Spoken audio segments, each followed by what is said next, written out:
Good morning students, this is class 5 chapter number 10. We are going to start the part number 2. Here in last video we had completed our chapter till here. Now we are going to start the section at the market. Here in this part they had given you few pictures of the things here, like eggs, clock, soap, matchstick, slippers, pen and a purse, and these have their own tags, price tags. Okay, here you can see each and every thing which is here at the market has given proper price tags. So now what we have to do, we have to answer the questions that are on the next page by looking these pictures here. So let's start this question. Now look at here. This girl is saying, look at this funny price, 32 rupees and 99 paise. But if we give 33 rupees, they don't give us back 1 paisa. This is only to fool us by showing 1 paisa less. 1 paisa is 100th of a rupee, isn't it? It is written as rupee 0.01. So that is why we write 99 paisa as rupee 0.99. Here, what is the thing? Now this girl was saying to her mother that look what a funny rate. Here it is 32.99 paisa. This sleepers cost 32 rupees 99 paise.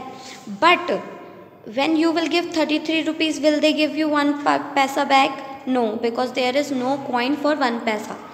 So then her mother says that they are just making us fool. वो आपको सिर्फ बेवकूफ़ बना रहे हैं by showing 1 paisa less. 1 paisa less shows that the value of a thing is less.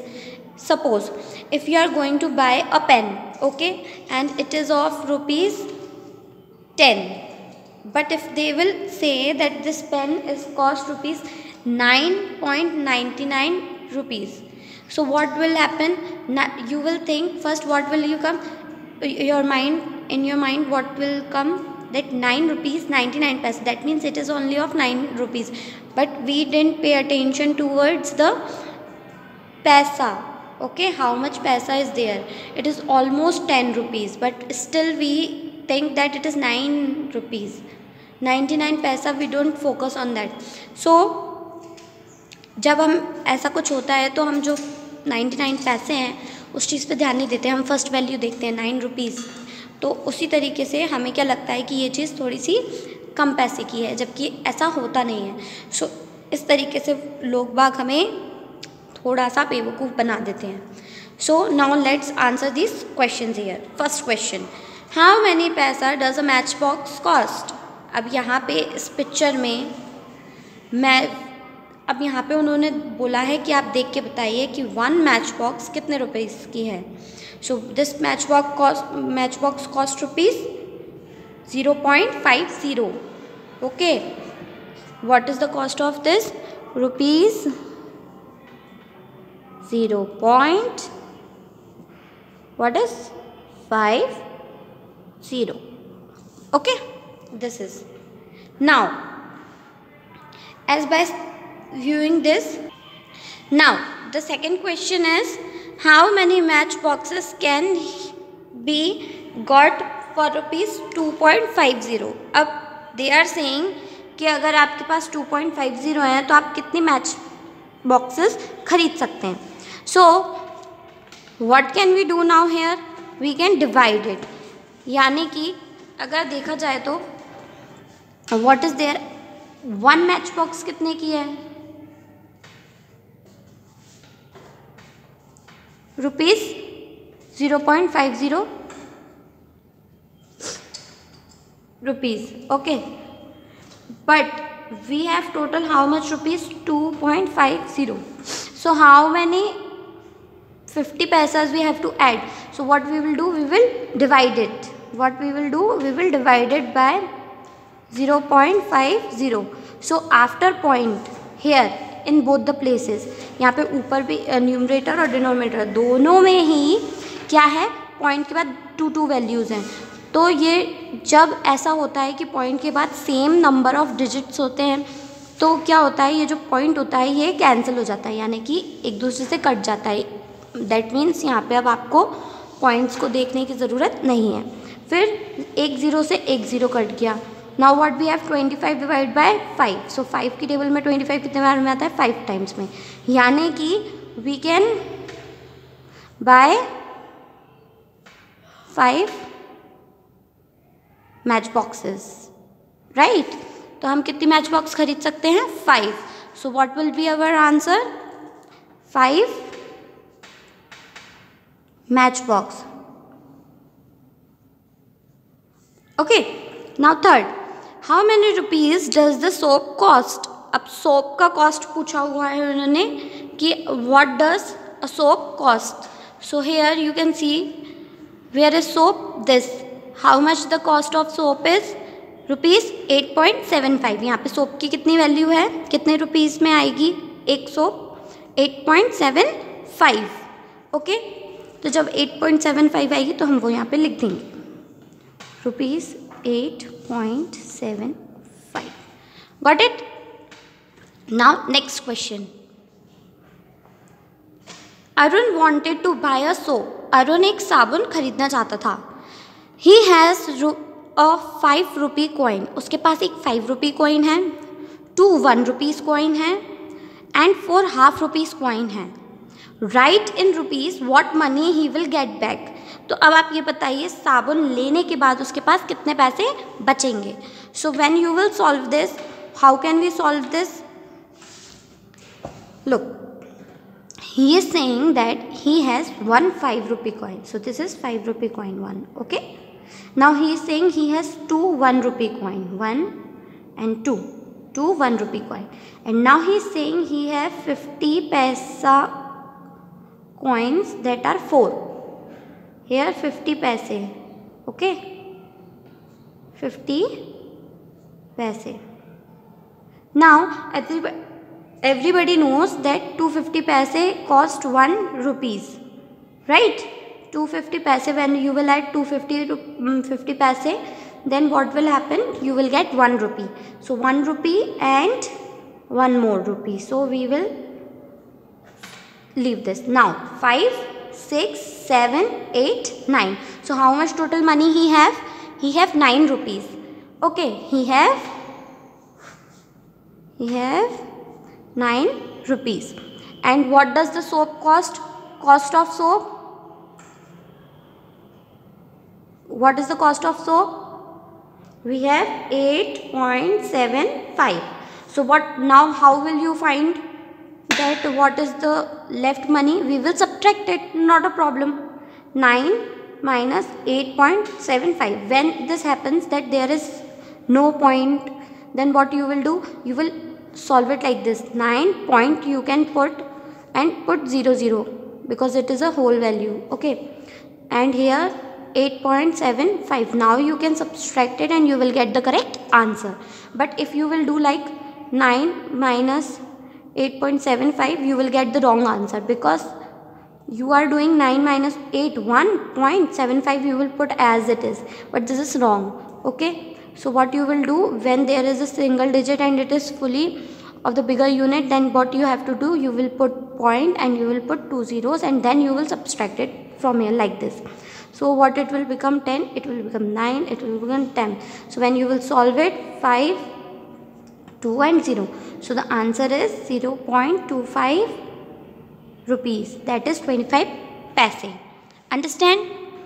Now, so the answer what we get, he will get back 0.25 rupees back. Okay. Now look at here, what is happening. Kanan, okay, Kanan take rupees 60. Kanan अपनी mom से कितने rupees ले रहा है यहाँ पे 60. And buy 1.5 dozen eggs. You can buy pan with the left money. वो अपनी मॉम से 60 रुपीज़ लेता है और वो उसकी मॉम बोलती हैं कि आपको 1.5 डजन एग्स लेके आना है और फिर जितने पैसे बचेंगे आप उससे आपके लिए एक पेन, जितने भी पेन आए उस मनी में ले सकते हैं. So what happens, now the question is an egg cost ₹2.5. एक एग 2.5 रुपीज़ का आ रहा है. Then how much will 1.5 dozen cost. तो फिर 1.5 डजन कॉस्ट की कितनी कॉस्ट होगी. So how we will find it. First we will find how many eggs are there in 1.5 dozen. We know 1 dozen is equals to 12. ठीक है, 1 dozen egg मतलब 12 eggs. 1 dozen का मतलब होता है 12. ठीक है, कोई भी चीज़ अगर 1 डजन है तो उसमें कितनी चीज़ें आएंगी, 12 चीज़ें आएंगी. ठीक है, if it is 1 dozen bananas then that means there are 12 bananas. So 1 dozen is equals to 12. Okay, now what is the half dozen. Half dozen is equals to half into 12. So when you will half into 12, you will do this. So it will become answer 6. That means half dozen means 6. So 1.5 is equals to 12 plus 6, that is 18. So that means 18 eggs are there that he has to buy. अब इसका मतलब क्या हो गया कि एक और आधे डज़न में कितने आ रहे हैं, 12 और 6. जिसको जो क्या हो रहा है, जिनको जब हम प्लस करेंगे तो कितना आंसर आएगा हमारे पास टोटल एग्स के लिए 18. सो उसको 18 एग्स खरीदने हैं. अब हम क्या करेंगे, जो इसकी 1 एग की जो वैल्यू है उसको इस नंबर से मल्टीप्लाई कर देंगे. यानी कि एक एग 2.5 का आ रहा है तो 18 कितने का आएगा, वी हैव टू मल्टीप्लाई. तो हम क्या करेंगे कि ये जो 18 आंसर आया है इसको हम मल्टीप्लाई कर देंगे कॉस्ट ऑफ 1 एग. 1 एग की कॉस्ट क्या है, 2.50. जब आप इसको मल्टीप्लाई करेंगे, सो मल्टीप्लाई इसका कैसे करेंगे आप, if you are doing it then you can do like this, 250 into 18. ऐसे मल्टीप्लाई करो और फिर जो आंसर आएगा उसमें लगा दो point. Okay, so when you will gate, अब ये है जैसे कि, ठीक है, जब आप इसका मल्टीप्लाई करोगे तो आपको आएगा 4500 आंसर. अब यहाँ पे इसमें पॉइंट है. ओके, तो हमें आंसर में भी तो पॉइंट लगाना ही पड़ेगा. तो यहाँ पे लिख दो पहले तो आप आंसर. अब यहाँ पे पॉइंट के बाद कितने डिजिट्स हैं, 1 and 2. 2 digits are there after the point, after this point here. So we will count 2 digits and then we will put the point here. ठीक है, हम क्या करेंगे कि जो आंसर है उसमें जितने यहाँ पे डिजिट्स हैं उतने डिजिट्स के बाद पॉइंट लगा देंगे. यानी कि 1 and 2, 2 डिजिट्स आर देयर. सो हम काउंट करेंगे 1 और 2. 2 के बाद हमने पॉइंट लगा दिया. That means 45 rupees is the answer. कि 45 रुपीज़ में उसने वो एग्स खरीद लिए. अभी उसने कितने रुपीज़ लिए थे अपनी मॉम से, 60 रुपीज़, जिसमें से 60 रुपीज़ में से उसने 45 रुपीज़ के तो सिर्फ एग ही ले लिए. Now the second question here arises that how many pens can Kanan buy, how much money is left. अब वो ये बोल रहे हैं कि कनन जो है बचे हुए पैसों में से कितने पेन खरीद सकता है और फिर उसके बाद कितने पैसे उसके पास बचेंगे. सो वो हम फाइंड करेंगे. तो जब हम इस चीज़ को करेंगे तो क्या है, 45 रुपीज़ उसके पास बचे हुए हैं, वो खर्चा कर दिए उसने. तो टोटल कितने थे उसके पास पैसे, टोटल उसके पास 60 रुपीज़ थे. जिसमें से अगर वो 45 को माइनस करता है तो उसे पता चलता है कि उसके पास 15 रुपीज़ बचे हैं. यानी कि अभी वो 15 रुपीज़ के पेन खरीद सकता है. So here 1 pen cost, 1 pen कितने रुपीज़ का है. अगर आप देखेंगे 1 pen here cost for rupees 6.50 rupees. How much? 6.50. That is I am writing 6.50 rupees. Okay. Now he has how much rupees? 15 rupees total. He has 15 rupees in total. So if he will buy 2 pens, that means 6.5 plus 6.5. What is it? It's already 13 rupees. Now can he buy one more? No. Because when he will subtract 13 rupees from 15, and you will minus 15 from 13, that is 2 rupees. With the left 2 rupees, he cannot buy any other pen. यहाँ पे क्या हुआ है कि हमने pen की cost देखी तो हमने उसको प्लस करके ट्राई किया कि 2 पेन कितने के आएंगे.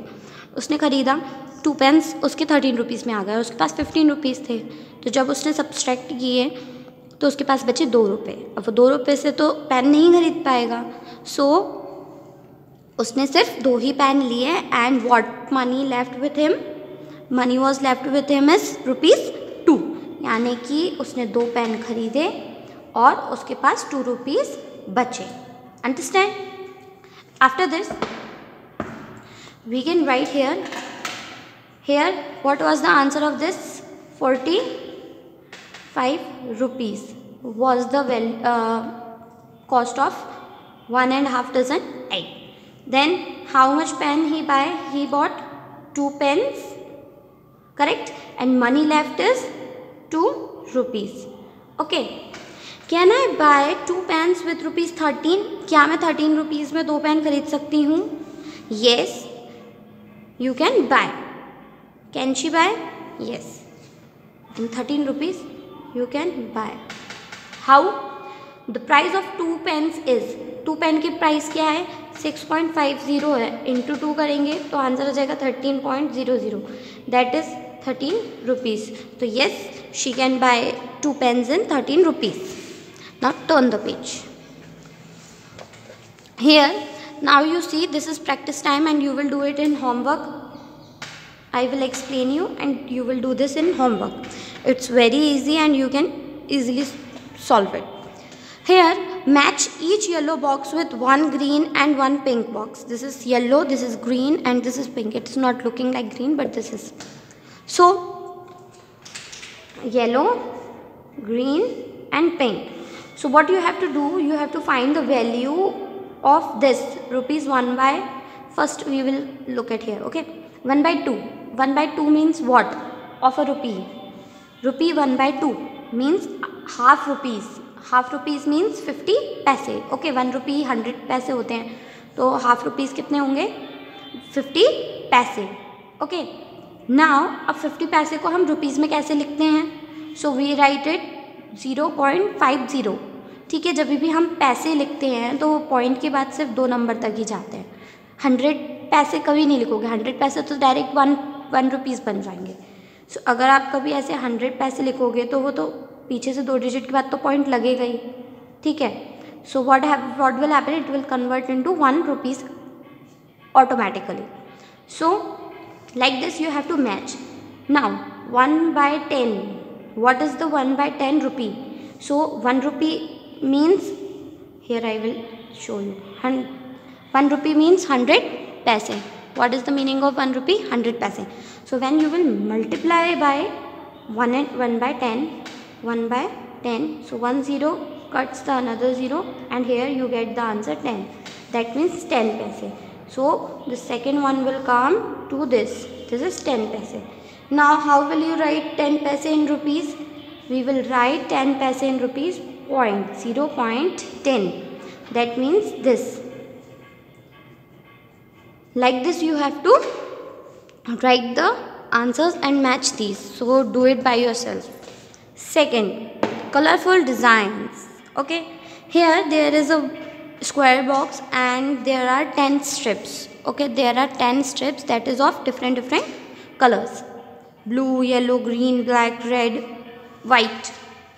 Now there are the questions we have to answer. What part of this sheet is colored blue? Blue colour कितना हो रहा है?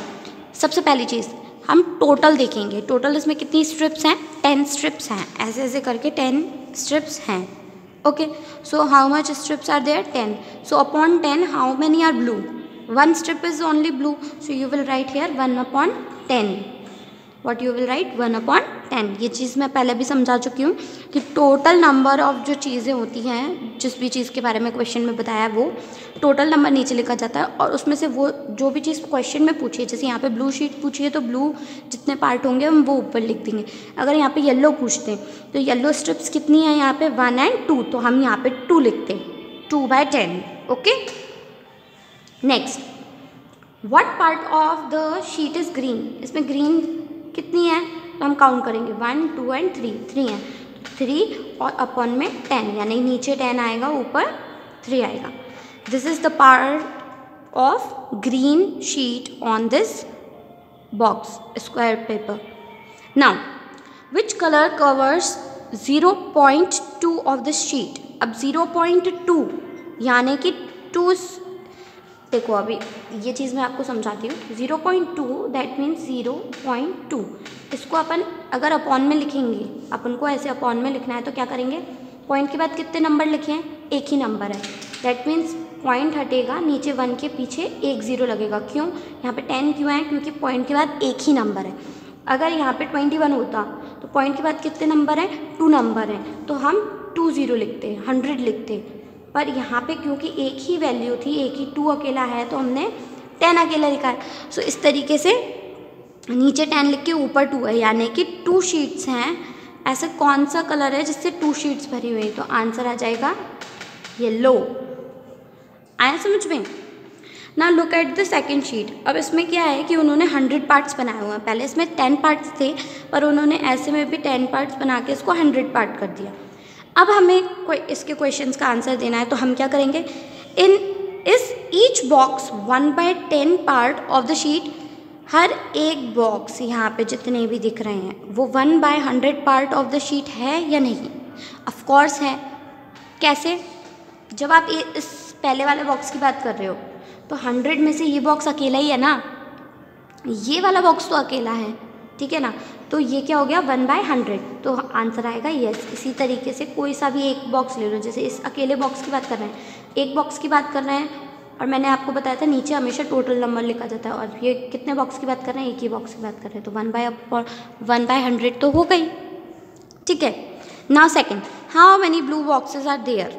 अब यहाँ पे ब्लू बॉक्सेस कितने हैं, 10, ओके, वो आप काउंट कर सकते हैं।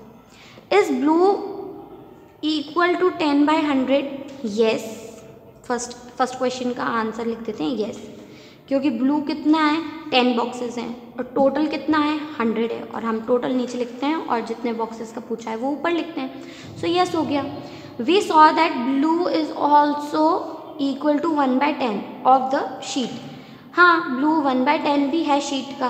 क्यों, क्योंकि जब इसको आप सॉल्व करेंगे थोड़ा सा और, तो 0 से 0 कट जाएगा, तो बचा 1/10। तो हाँ, ये बात भी बिल्कुल सही है। We wrote it as 0.1 of the sheet, तो इन्होंने इस वजह से यहाँ पे इसको ऐसे लिख दिया है 0.1 ऑफ द शीट, तो यस ये भी करेक्ट है। क्यों, क्योंकि जब आप इसको लिखेंगे ऐसे, तो ये मैंने यहाँ पे क्या बताया था, नीचे कितने 0 हैं, एक 0 है। जब हमने लिखा इसको 1/10, तो 10 में कितने 0 हैं, 1, तो ऊपर जो नंबर है इसको हटाएंगे, तो ऊपर एक नंबर के पहले पॉइंट लगेगा। अब यहाँ पे एक ही नंबर है, तो सबसे आगे ही पॉइंट लग गया, सो आंसर क्या आ गया 0.1। सो ये भी आंसर सही है। तो हम इसके थ्रू ये कह सकते हैं कि 10/100 is equals to 1/100 is equals to 0.10 10 is equals to 0.1, ये हम कह सकते हैं। So that is yes, we can say this is correct. Now इसी चीज़ को अगर हमें करना है, now 3/100 of the sheet is black. अब यहाँ पे 3/100 ऑफ शीट इज़ ब्लैक, तो आप कितने बॉक्सेस आप भरेंगे। अगर मान लीजिए मैं ये बोल रही हूँ कि यहाँ पे आपको 3/100 कलर करना है, तो आप कितने बॉक्सेस कलर करेंगे, 3, करेक्ट। सो जब आप इसको लिखेंगे तो ये कैसे लिखेंगे आप, 0 3, क्योंकि 3 अकेला है, ठीक है। अब ये समझना पड़ेगा आपको, जैसे कि यहाँ पे बोल रहे हैं 3/100 है, लेकिन अगर हमें इसको पॉइंट में लिखना है तो 0 पॉइंट करके तो हम लिखेंगे, पर पॉइंट के बाद फिर एक ही तो नंबर है, इसके अपन को तो दो नंबर्स के बाद पॉइंट लगाना है ना, तो हम क्या करेंगे, इसको लास्ट में लिख के एक आगे 0 लगा देंगे। सो क्या हो जाएगा 0.03 हो जाएगा। अब पॉइंट के बाद 2 नंबर आ रहे हैं कि नहीं आ रहे, आ रहे हैं, ठीक है ना। और 0.3 का मतलब होता है 3। कभी कभी मार्क्स मिलते हैं तो 9/10 या 0.3/10 ऐसे मिलते हैं ना, तो 0 आगे लगता है, तो जब 3 है तो 0.03 ये हो जाता है। सो यहाँ पे अब क्या करना है, आपको अपनी डिज़ाइन बनानी है। यहाँ पे लिखा है 0.45 पार्ट को रेड कलर करके आपको एक डिज़ाइन बनाना है, तो यानी कि आपको 45 बॉक्स भरने हैं इसमें, ठीक है, नॉट मोर देन दैट, 45 से ज़्यादा नहीं भरने, ना ही कम होने चाहिए। अब यहाँ पे क्या बोला है 0.05, यानी कि सिर्फ 5 बॉक्सेस आपको इसमें कलर करने हैं। So do it by your self, this you can colour it by yourself. Now sports day, अब यहाँ पे क्या आ गया, स्पोर्ट्स डे आ गया है। The school eight Malappuram has its sports day. School जो है, जो कि मालापुरम में है, वो क्या है, स्पोर्ट्स डे रख रहा है। The first 5 children in the long jump are, first 5 जो बच्चे आए हैं लॉन्ग जंप में वो हैं टीना, मीना, रिहाना, अनु एंड अमीना। और उनकी यहाँ पे टाइमिंग वो डिस्टेंस लिखी है कि उन्होंने लॉन्ग जंप में कितना लंबा जंप किया है। Tina jumped 3.50 metre which is 3 metre and 50 centimetre. अब देखो मीटर से छोटी वैल्यू क्या होती है, मीटर के साथ जो रहती है हमेशा सेंटीमीटर होती है। तो 0.1 मीटर में कितने सेंटीमीटर होते हैं, 100। तो सिर्फ जब भी कहीं पे भी आपको नंबर मिलेगा कि इतने मीटर्स हैं, तो उसमें पीछे से काउंट करेंगे, राइट हैंड साइड से अपन 2 नंबर्स काउंट करके पॉइंट लगाएंगे। 2 ही नंबर्स क्यों काउंट करके पॉइंट लगाएंगे, क्योंकि 1 metre is equal to 100 centimetre और 100 में 2 ही 0 आते हैं।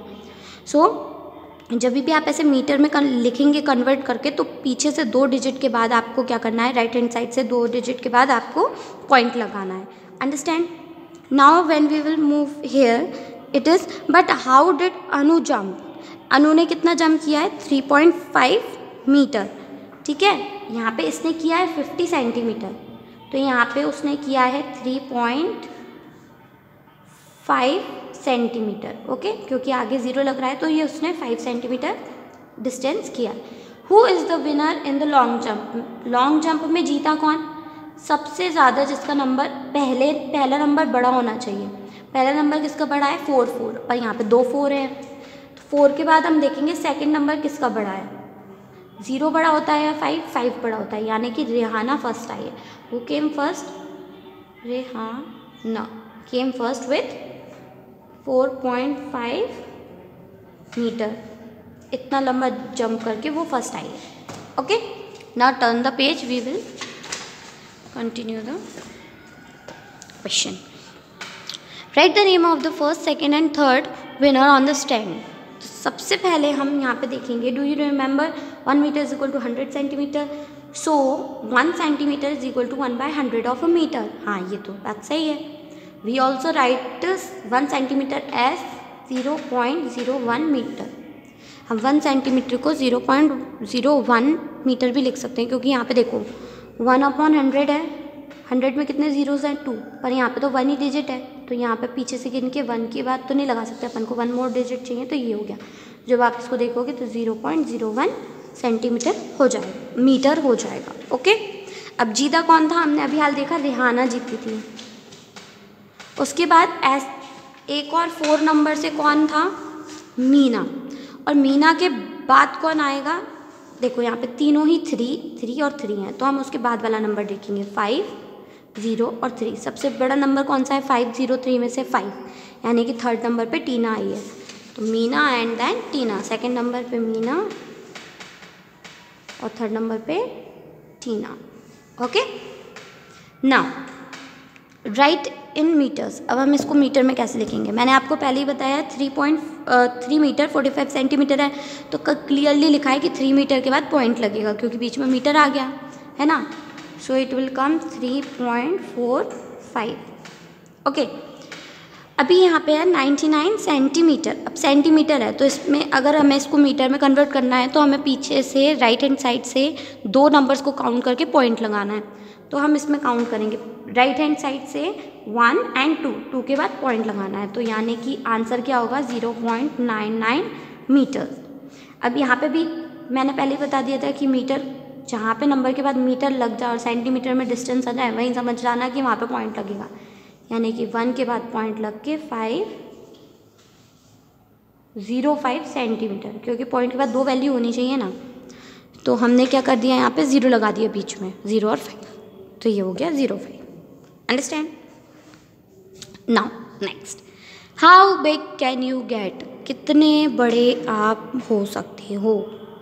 ठीक है, अब यहाँ पे है आफ्टर ब्रीथिंग आउट, सांस छोड़ने के बाद एक सुमो रेसलर को उन्होंने नापा, तो वो था 1.52 मीटर का। After taking the breath in, सांस अंदर लेने के बाद ही वॉज 1.82 मीटर्स। तो दोनों में डिफरेंस क्या हो गया। अब यहाँ पे क्या करना है, आपको नंबर को सब्सट्रैक्ट करना है। 1.82 ऑब्वियसली दिख रहा है बड़ा नंबर कौन सा है, ये, तो बड़े में से छोटा माइनस होता है, माइनस 1.52।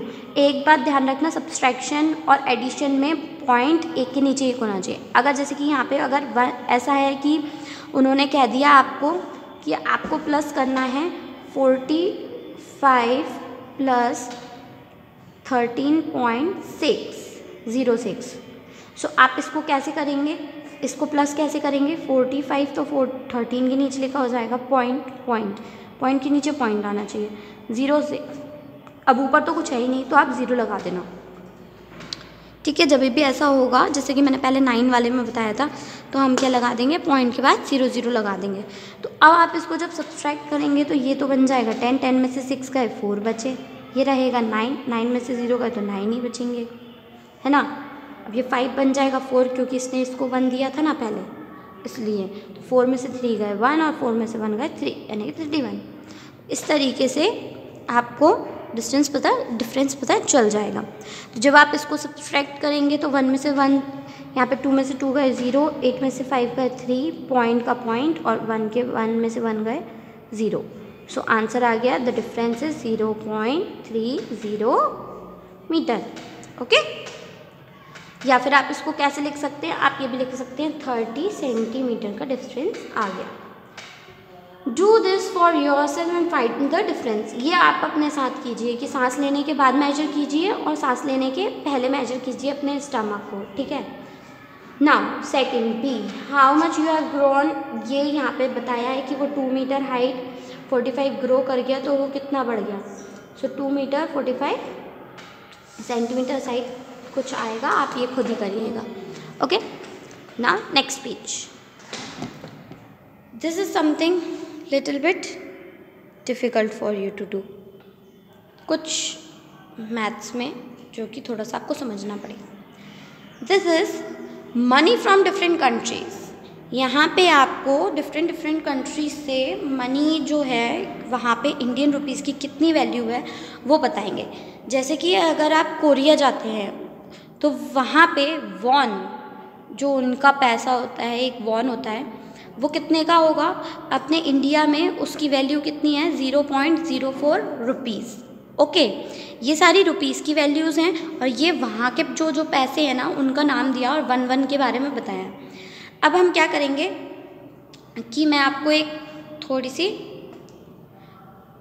चीज़ बताना चाहती हूँ कि यहाँ पे इनके अलग अलग साइंस होते हैं, ठीक है, इनके सिंबल्स होते हैं। तो इनके सिंबल्स क्या क्या हैं वो हम सर्च करेंगे, ठीक है। हम क्या करेंगे, इसके सिंबल्स बता देती हूँ मैं कुछ के। जैसे कि डॉलर का सबको पता है कि डॉलर का क्या सिंबल होता है, ये। इसी तरीके से सबके अलग अलग होते हैं। युआन का क्या होता है, ये। वॉन का क्या होता है, ये।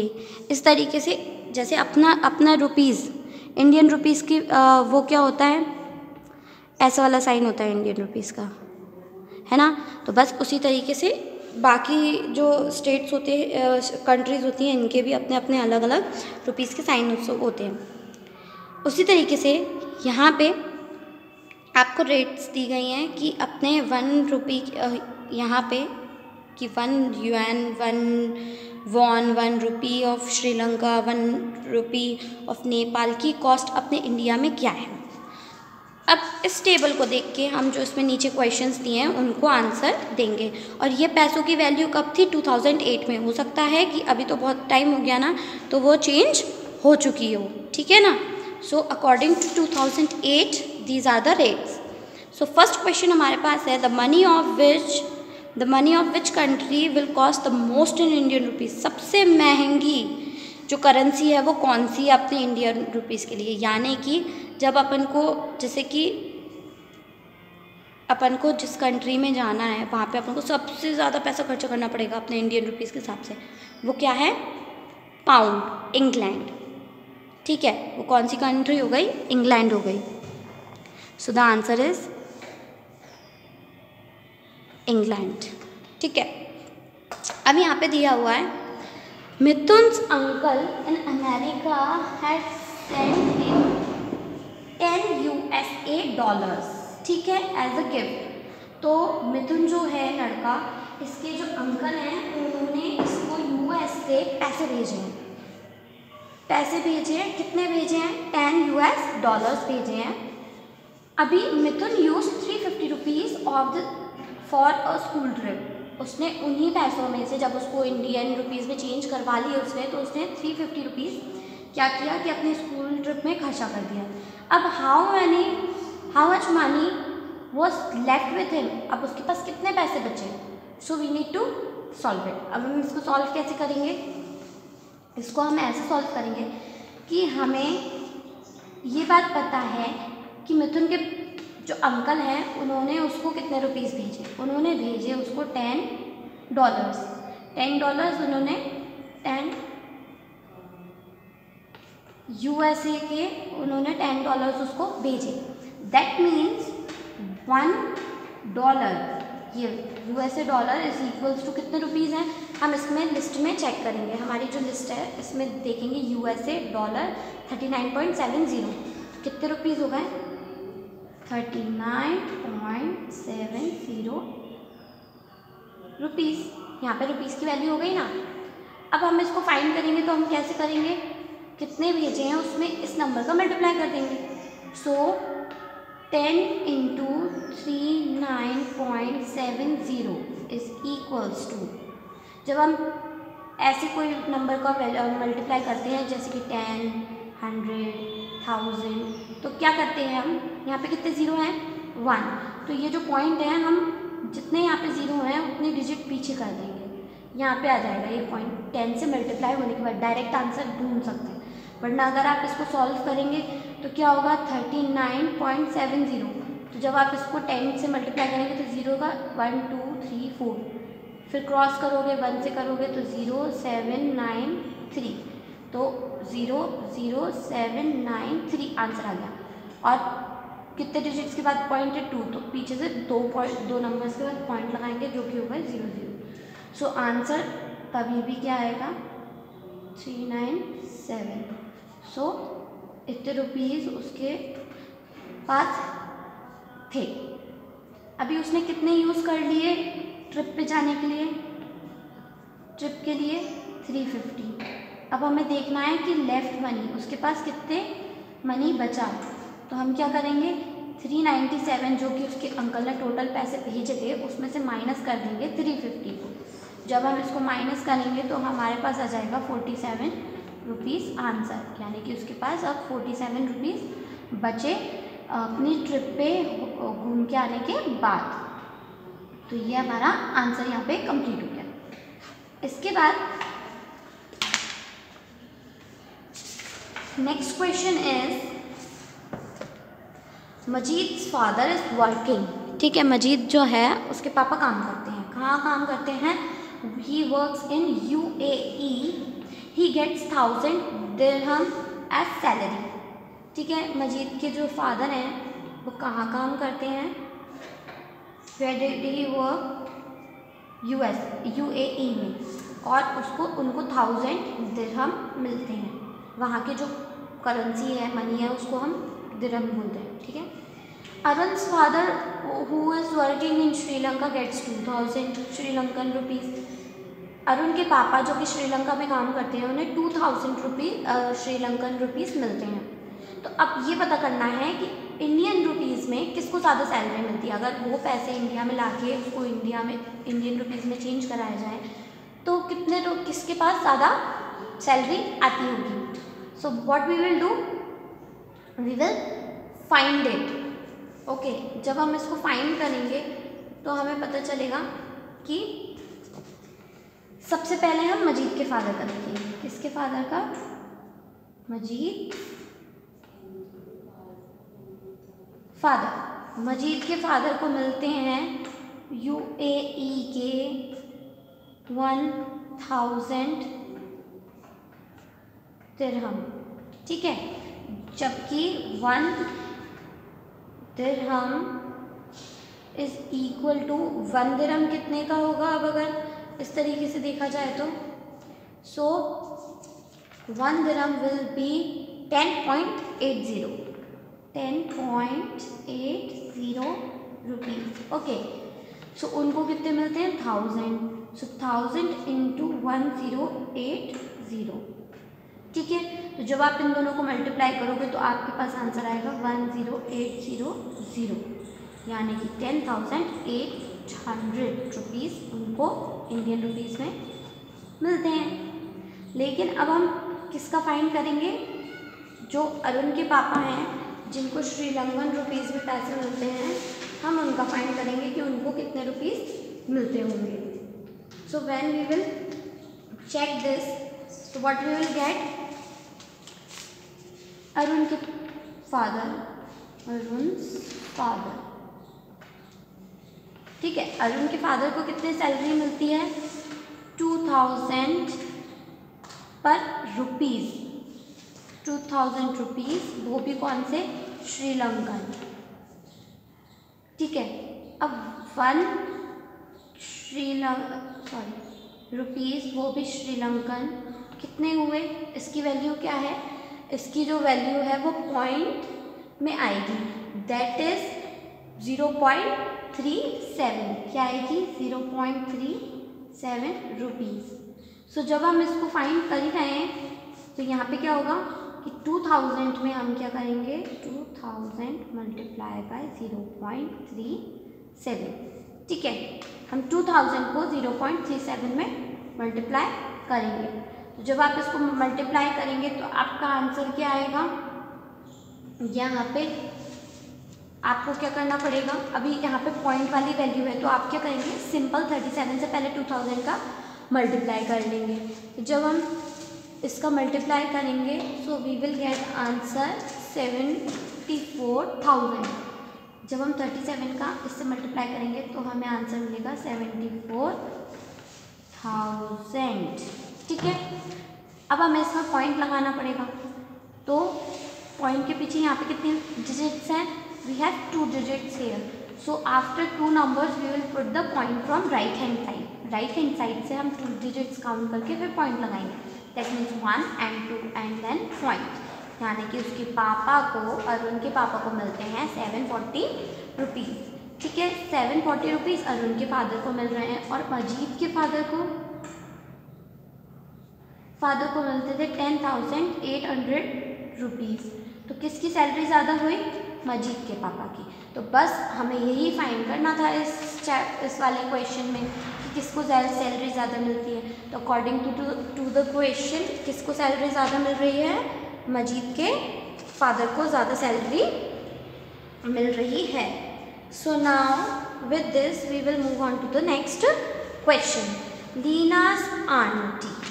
ओके, यहाँ पे कौन है? लीना की आंटी आ गई हैं। अब लीना की जो आंटी हैं वो कहाँ रहती हैं? She lives in China. ठीक है, वो कहाँ रहती हैं? She lives in China. So Leena's aunty brought a present for her from China.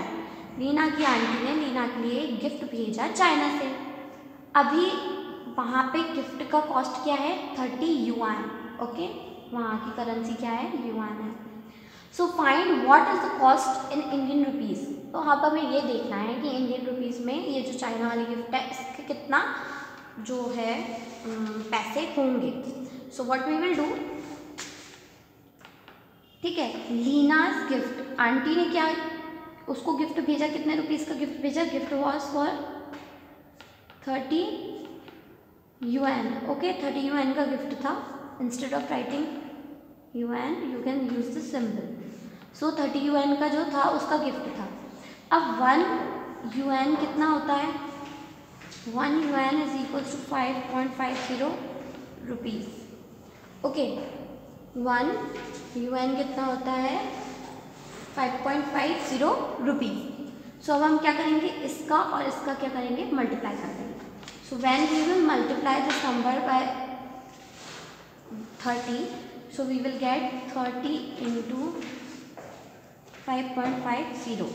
Okay, so when we will multiply 3 by 55 we will get the answer here 165 16500, that is 16,500 rupees. Okay, you will get the answer 16,500, but we had not put the point. Okay, हमने point तो लगाया ही नहीं यहाँ पे. जब यहाँ पे कितनी वैल्यू है 2 के बाद पॉइंट, यानी कि वो जो गिफ्ट आया है वो इंडियन रुपीज़ के हिसाब से 165 रुपीज़ का उसका गिफ्ट आया है. Understand? Now next, Aastha want some Hong Kong dollars and won. Aastha जो है इसको कुछ हांगकांग डॉलर्स और वॉन्स चाहिए थे.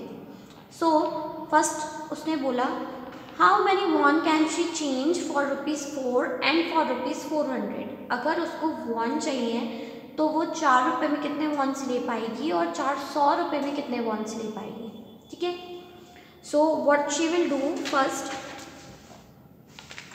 ई का जो फर्स्ट क्वेश्चन है इसमें वो क्या करेगी कि उसने यहाँ पे दिया हुआ है 4 रुपीज़ और वॉन. सो वॉन की वैल्यू क्या है, 1 won is equals to 0.04 rupees. ठीक है, 0.04 रुपीज़ होता है 1 वॉन. तो जब आप इसको करेंगे सो हम इसको ऐसे लिख सकते हैं 0.04. अब हमें इसको पॉइंट ऐसा करना है कि ये नॉर्मल नंबर बन जाए, ये पॉइंट यहाँ से हट जाए. तो अब हम क्या करेंगे, ये वाली जो लाइन है इसमें एक नंबर मल्टीप्लाई कर देंगे, वो है 100. तो जब हम इसमें 100 को मल्टीप्लाई करेंगे तो हम ऐसा नहीं कर सकते कि इसमें कर दें और इधर ना करें. हमें दोनों साइड इक्वल टू के दोनों साइड ही 100 को मल्टीप्लाई करना पड़ेगा. तो मल्टीप्लाइंग 100 ऑन बोथ साइड्स, तो यहाँ पे क्या हो गया 1 × 100 हो गया और 0.04 × 100 हो गया. तो ये वाली लाइन जो है क्या हो गया 1 × 100 equal to 0.04 × 100. I written again. So जब आप इसको मल्टीप्लाई करेंगे तो पॉइंट क्या, यहाँ पे 2 0 है तो पॉइंट दो नंबर के पीछे जाएगा, यानी कि आ जाएगा 4. ओके, यहाँ पे पॉइंट पहुँच जाएगा ना तो वो पीछे हो जाएगा. तो आंसर आ गया 4 और 1 × 100 होते हैं. यानी कि यहाँ पे 4 रुपीज़ क्या होगा, 4 रुपीज़ के अपन ने कितने वॉन्स खरीद सकती है वो 4 रुपीज़ से 100 वॉन उसको मिल जाएंगे अगर वो 4 रुपीज़ से एक्सचेंज करना चाहे तो. अब जब 4 रुपीज़ से 100 वॉन हो जाएंगे तो अब उन्होंने क्या पूछा है 400 से कितने वॉन खरीद पाएगी. तो 400 के लिए यहाँ पे क्या करेंगे अपन, 400 रुपीज़ से वो कितने वॉन ले पाएगी, वॉन खरीदेगी, ये हमें पता करना है. तो हम सिंपल से कर देंगे इसमें मल्टीप्लाई. ठीक है, 4 रुपीज़ 100 वॉन होते हैं. तो अब हम इसमें मल्टीप्लाई कर देंगे. सो हमें क्या आंसर मिलेगा, जब हम इसमें मल्टीप्लाई करेंगे तो हमारा आंसर आएगा. ठीक है, सो जैसे कि 400 हो गया. सो यहाँ पे आपका था 100, 4 का 100 था तो 400 का क्या होगा, इसमें भी 100 का मल्टीप्लाई हो जाएगा. ठीक है, सो 400 और 100 कितने हो गए 10,000. सो आंसर है 400 रुपीज़ में आपको 10,000 वॉन मिल जाएंगे. ठीक है, और ये मैंने 100 से क्यों मल्टीप्लाई किया कि हमें ये पता है कि 4 से 100 मिलते हैं. ठीक है, अभी के लिए ये बाकी चीज़ें मत देखो आप. 4 से कितने मिलते हैं 100, तो 400 का मल्टीप्लाई कर दिया इसमें 400 आ गया और यहाँ पे भी 100 का मल्टीप्लाई कर दिया. तो 400 रुपीज़ में कितने वॉन्स मिलेंगे हमें, 10,000 वॉन्स मिल जाएंगे. ठीक है, अभी हम ई का सेकंड वाला क्वेश्चन सॉल्व करेंगे. तो जब हम ई का सेकंड वाला क्वेश्चन सॉल्व करेंगे इसमें है how many Hong Kong dollars can she change for ₹508. अब वो 508 के लिए कितने हांगकांग डॉलर्स चेंज कर सकती है 508 रुपीज़ में. तो उसके पास कितने रुपीज़ हैं, 508 रुपीज़ शी हैज़. ओके, उसके पास 508 रुपीज़ हैं. अभी 1 उसने क्या बोला है, उसको चाहिए हांगकांग के dollars. So you will write $HK. HK Hong Kong का शॉर्ट फॉर्म है. सो $1 ऑफ हांगकॉन्ग रुपीज़ कितने रुपीज़ हो गए अगर हम देखा जाए तो आप जब लिस्ट में चेक करेंगे तो 1 हांगकॉन्ग डॉलर है 5.10, ठीक है। सो अब हम इसको सॉल्व करेंगे तो क्या आएगा, हम मल्टीप्लाई कर देंगे इसका और इसका। तो जब हम मल्टीप्लाई करेंगे सो you will get the answer. लेकिन हम मल्टीप्लाई यहाँ पे जब हम यहाँ पे करेंगे तो मल्टीप्लाई क्यों करेंगे, हम मल्टीप्लाई नहीं होगा यहाँ पे डिवाइड होगा। डिवाइड क्यों होगा, क्योंकि हमें ये पता है कि 1 हांगकॉन्ग डॉलर इतने रुपीज़ के आ रहे हैं। सो हम इसको इससे डिवाइड कर देंगे तो हमें हांगकॉन्ग डॉलर्स का पता चल जाएगा कि इसमें से कितने कितने हांगकॉन्ग डॉलर्स कितने मिल रहे हैं हमें। हम क्या करेंगे, इसको डिवाइड करेंगे कैसे, 5.10 से। जब हम यहाँ से पॉइंट हटाएंगे तो कितने डिजिट्स हैं पॉइंट के बाद, 2 डिजिट्स, तो ऊपर 2 zeros बढ़ जाएंगे, ठीक है, देखा। फिर हम 10 से 10 कैंसिल कर देंगे। अब हमारे पास सिंपल डिवाइड आ गया।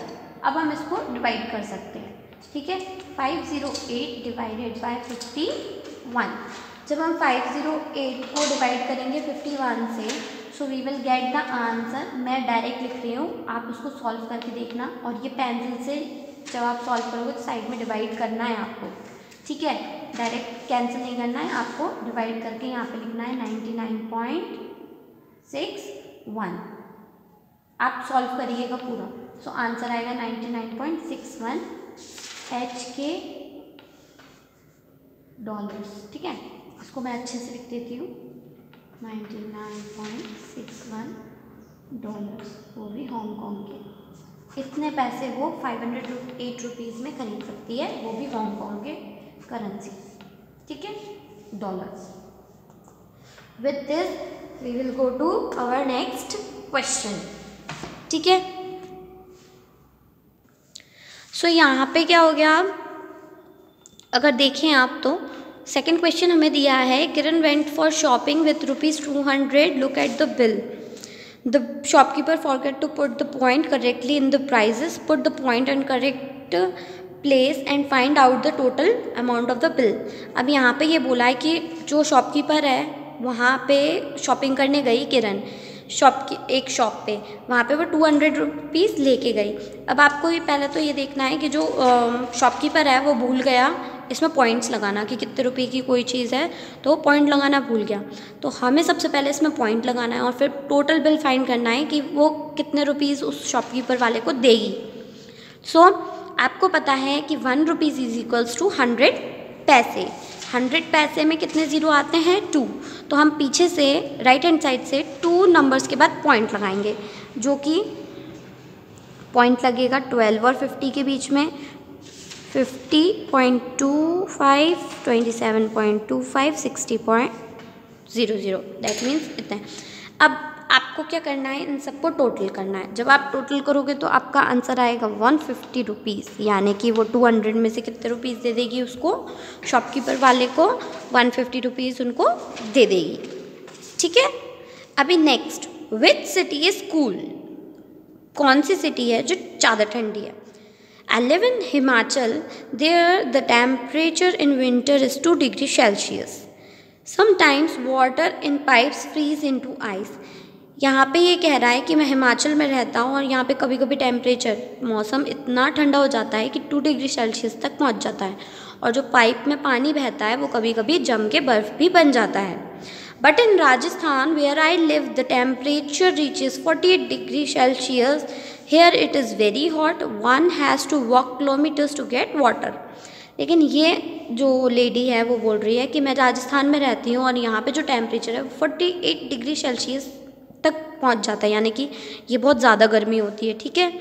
हमारे यहाँ जो टेम्परेचर होता है वो 20 और 30 की लाइन में रहता है, लेकिन ये 48 है, that means very high temperature. और वो ये कह रहे हैं कि यहाँ पे इतनी गर्मी है और फिर भी हम लोगों को पानी लेने के लिए बहुत दूर तक जाना पड़ता है, क्योंकि राजस्थान जो है वहाँ पे पानी की कमी है, ओके। सो नाउ आपको यहाँ पे ना एक चीज़ बताती हूँ मैं, 2 तरह के टेम्परेचर्स दिए हैं। ये दिए दिन के 12 बजे के 3 बजे के, ठीक है। दिन में जो 3 PM होता है in afternoon time, that time is temperature is given of different places and here this is the time of 3 AM, that means midnight, रात के टाइम का दिया हुआ है। रात में ठंडक ज़्यादा होती है, दिन में क्या होता है, थोड़ी गर्मी रहती है, तो उसके हिसाब से दो यहाँ पे आपको टेम्परेचर्स दिए हैं और फिर हमें इन क्वेश्चंस का आंसर देना है। अभी which place had the highest temperature at 3 PM, which place is the coolest at this time. तो यहाँ पे उन्होंने ये पूछा है कि सबसे ज़्यादा ठंडी और सबसे ज़्यादा गर्म कौन सी जगह है 3 PM। So what is the coolest temperature here, सबसे कम जो टेम्परेचर है वो सबसे ज़्यादा ठंडा होता है, यानी कि 8.1, तो श्रीनगर सबसे ज़्यादा ठंडा है, कूलेस्ट प्लेस। तो ये क्या हो गया, कूलेस्ट प्लेस इज श्रीनगर, ठीक है। और हॉटेस्ट प्लेस, यहाँ पे हॉटेस्ट प्लेस क्या हो जाएगी, check here, 35.1 is here, so Mumbai. Next, how much higher is the temperature in Mumbai from that in Srinagar? Now they are asking what is the difference between these two places. So what we will do, we will subtract it.